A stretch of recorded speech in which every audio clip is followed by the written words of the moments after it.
you help people deal with stress, and how long does it take to find a solution? The great thing about stress management is that it's like a salad bar. There are 30 different choices on a salad bar, and some of us like most of the things that are offered, but some of us don't like everything. But we get to choose what works for us and what we enjoy. Same thing with stress management. There are more than 30 different ways you can manage stress. There are probably 30 million and counting.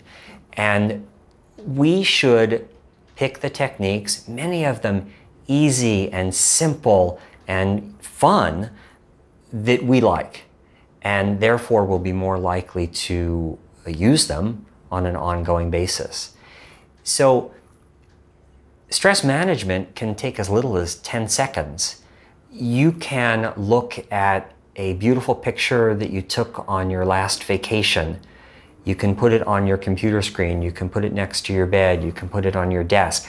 And just focusing on that photo of the ocean or a mountain or a beach can alleviate stressed feelings immediately. We can do 1-minute breathing exercises. We can exercise. We can take a 10-minute walk around the block. We can meditate each day. So there are many different ways to prevent and reduce the stress that we're experiencing. The key is to do it on a regular basis. Are the solutions to stress physical, mental, or both? Stress management involves both the mind and the body. They make great partners when we're trying to feel better and to cut down on the stress that we're experiencing. I once worked in a school where a student identified his stressor as riding on the subway.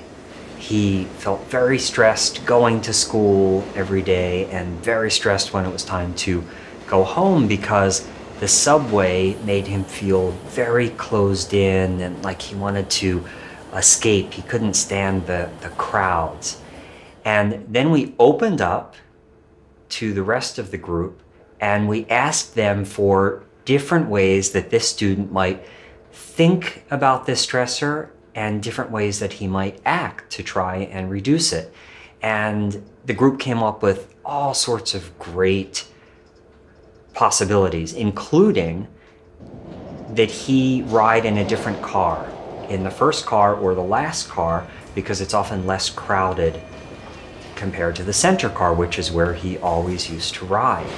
And he liked that idea, and I heard from the principal of the school a few weeks later that he in fact had started riding in the first car, and for the first time in his subway taking life, he didn't feel stressed, he didn't feel anxious because the car was less crowded and he felt so much better. And you might think, well, that's such an easy answer. Why didn't he think of that himself?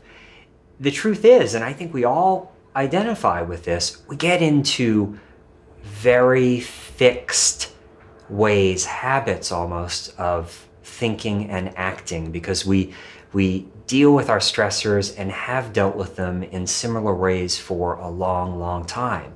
So we lose the perspective. We don't take as much time to think about how we could deal with our stressors in different ways. So this is an example of how the mind and body and actions and thoughts can work together to really make a big difference in the way we feel.